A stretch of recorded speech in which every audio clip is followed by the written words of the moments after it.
ప్రభుత్వ సంక్షేమ హాస్టళ్ల బియ్యం పక్కదారి పడుతోంది. పేద విద్యార్థుల కడుపు నింపాల్సిన బియ్యాన్ని అక్రమార్కులు వదలడం లేదు. రాత్రికి రాత్రే గుట్టు చప్పుడు కాకుండా బ్లాక్ మార్కెట్లో బియ్యాన్ని అమ్ముకొని సొమ్ము చేసుకుంటున్నారు. ఇప్పటికే ఇలాంటి ఉదంతాలు ఎన్నో బయటపడగా తాజాగా కొమ్రంభీం ఆసిఫాబాద్ జిల్లాలోనూ మరో ఘటన చోటు చేసుకుంది. జైనూర్ మండలం పాట్నాపూర్ ప్రభుత్వ గిరిజన ఆశ్రమ బాలికల పాఠశాల నుండి బియ్యాన్ని తరలిస్తుండగా విద్యార్థినులు రెడ్ హ్యాండెడ్గా పట్టుకున్నారు.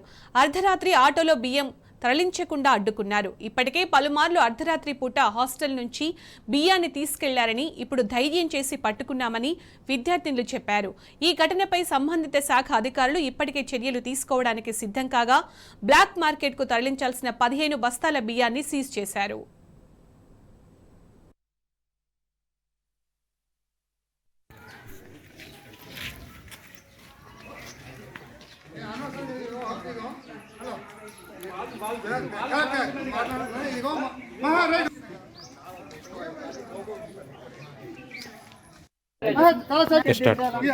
నా పేరు తొడసం గౌరీ, కాబోయే 10th క్లాస్. ఇప్పటిదాకా నేను 2-3 రోజులు బియ్యం అమ్మే ఇక్కడ నుంచి నైట్ లో తీసుకెళ్లడం నేను చూశాను. లేకపోయాను, ఎన్ని రోజులు అయింది చూసా.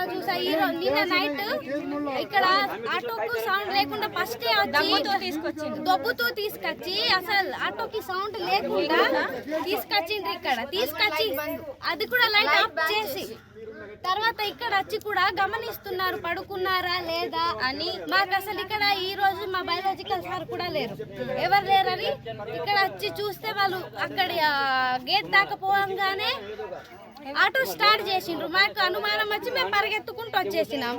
అక్కడ వచ్చి రాగానే మీరు ఎవరికి ఎక్కడి నుంచి తీసుకెళ్తున్నారు, ఎవరు చెప్పిండ్రు మీకంటే మాట్లాడలేదు. తర్వాత ఫోన్ చేసిన తర్వాతే సార్ ఏదో ప్లాన్ చేసినప్పుడు వాళ్ళకి ఎంత ఇచ్చాడో ఏమో మాకేం తెలుసు. మేము పడుకొని ఇక్కడ లేను, ఇక్కడ పడుకున్నాం, నైట్ నిద్ర లేదు చూస్తూ. ఇక్కడ అక్కడ నుంచి బండాలతో కొట్టిండ్రు బస్తాలు. మేము ఆటో డ్రైవర్ ని కూడా క్లారిటీగా చూసేసినాం. ఆ అబ్బాయి ఇక్కడ వచ్చిన అబ్బాయే మళ్ళీ షర్ట్ చేంజ్ చేసి అదే బైక్ తోటి మా వెనకాల ఫాలో చేసి